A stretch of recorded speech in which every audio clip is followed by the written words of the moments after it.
یہ بھی تو ایک وجہ ہے کیوں آپ کے ہمارے ممبروں سے گستاخی ہو اور اس کے بعد سامنے والا آئے تو پھر ظاہر ہے اس کا بھی ایک ایمانی غیرت کا تقاضا ہے، وہ بھی کچھ نہ کچھ غصہ اور پھر عدم برداشت کا مظاہرہ شروع ہو جائے۔ اس کی روک تھام ممکن ہے؟ کوئی ایسا رویہ، کوئی ایسا سلوک، کوئی فارمولہ ہمارے پاس ہے؟ بسم اللہ الرحمن الرحیم۔ بہت اچھی گفتگو وقفے سے پہلے ہو چکی۔ اللہ قرآن مجید میں نبی مکرم کی سیرت کو بیان کر رہا ہے۔ لقد جاءکم رسول من انفسکم عزیز علیہ ما عنتم حریص علیکم بالمؤمنین رؤوف الرحیم۔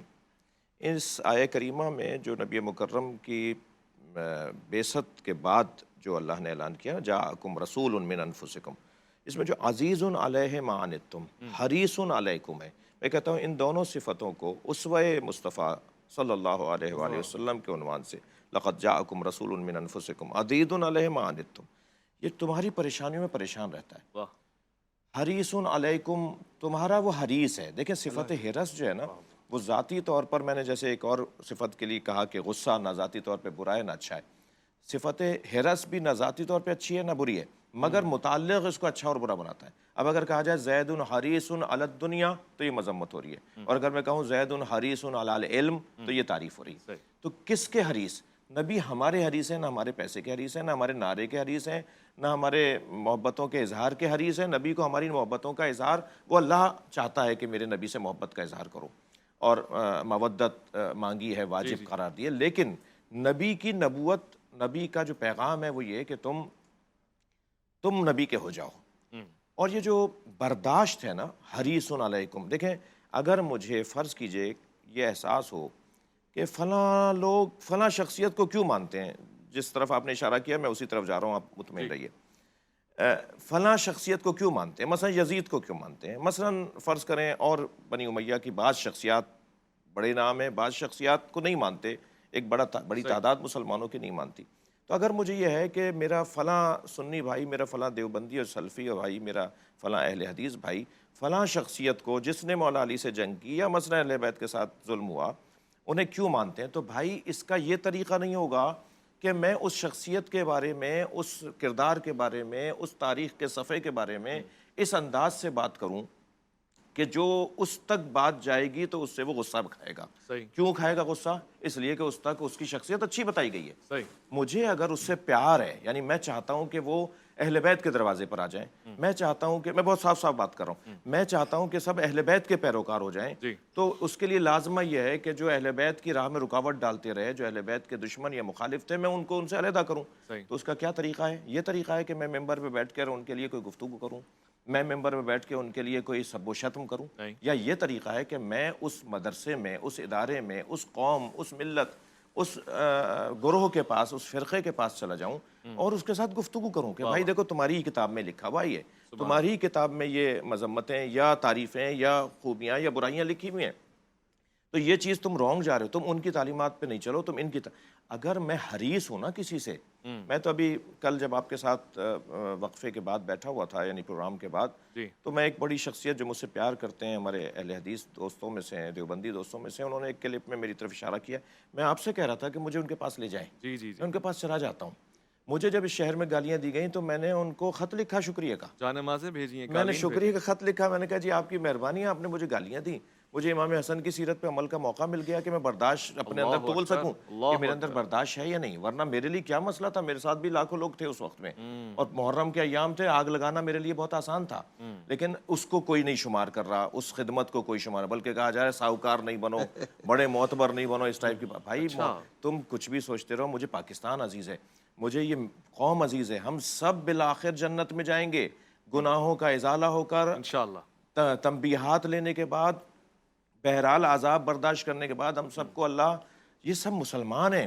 اگر مجھے کسی کی اصلاح کرنی ہے، میں نے ایک صاحب سے کہا کہ اپنے ایک مجمع میں عرض کیا کہ کسی سے نفرت نہیں کرو، تو مجھے روک لیا کسی نے کہ وہ جو اہل بیت کے دشمنوں کو مانتے ہیں ہم ان سے نفرت نہیں کریں، میں نے کہا نہیں، اہل بیت کے دشمنوں سے نفرت کرو، اہل بیت کے دشمنوں کو ماننے والوں سے نہیں کرو۔ کہنے یہ کیا بات ہوئی؟ میں نے کہا ان تک نہیں پہنچی بات، اور آپ کے مطابق، میں اپنی بات کر رہا ہوں کہ آپ کے مطابق آپ کا نظریہ، آپ کا خیال، آپ کا عقیدہ اس تک نہیں پہنچا، آپ نے ابھی کہاں پہنچا ہے۔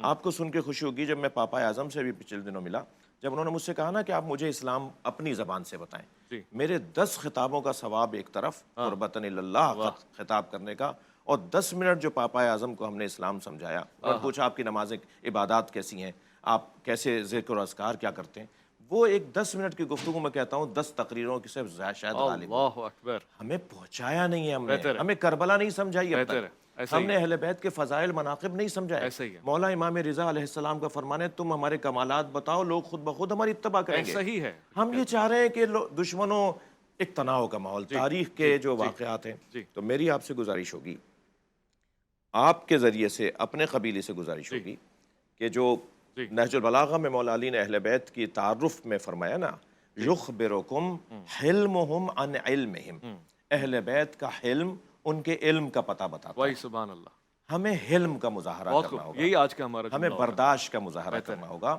بہتر ہمیں ہے، دوسرے کو ماننا ہوگا کہ وہ حقیقت ہے۔ ساری دنیا کے شیعہ مل کے سنی کو ختم نہیں کر سکتے، ایسا ہی ہے۔ ساری دنیا کے سنی مل کے شیعہ کو ختم نہیں کر سکتے، جو کام تم نہیں کر سکتے اس کی کوشش کیوں کر بھائی رہے ہو؟ بہت خوب، بہت خوب۔ میں علامہ صاحب میرے پاس آخری ہے، بلکہ 10 سیکنڈ ہے، مجھے وفے کی طرف بھی جانا ہے۔ پچھلی بار بھی بغل گیر ہوئے اور اس سے ایک بہت خوبصورت پیغام گیا۔ اس بار میں یہ چاہتا ہوں آپ بھی 2-4 علماء جو اہل سنت سے تعلق رکھتے ہیں، جو آپ کو پسند ہیں، ان کے نام لیں۔ میں یہی سوال مفتی صاحب سے پوچھوں تاکہ ایک اچھا رویہ قائم مجھے سب پسند ہیں، مولانا مفتی تقی عثمانی صاحب کا میں احترام کرتا ہوں، جب وہ آ جاتے ہیں اپنی جگہ چھوڑتا ہوں، ماشاء اللہ، اور ان کا احترام کرتا ہوں۔ مفتی منیب الرحمان صاحب ہمارے عالم ہیں، مسلمانوں کے عالم ہیں، ہمارے عالم ہیں، میں ان کا احترام کرتا ہوں۔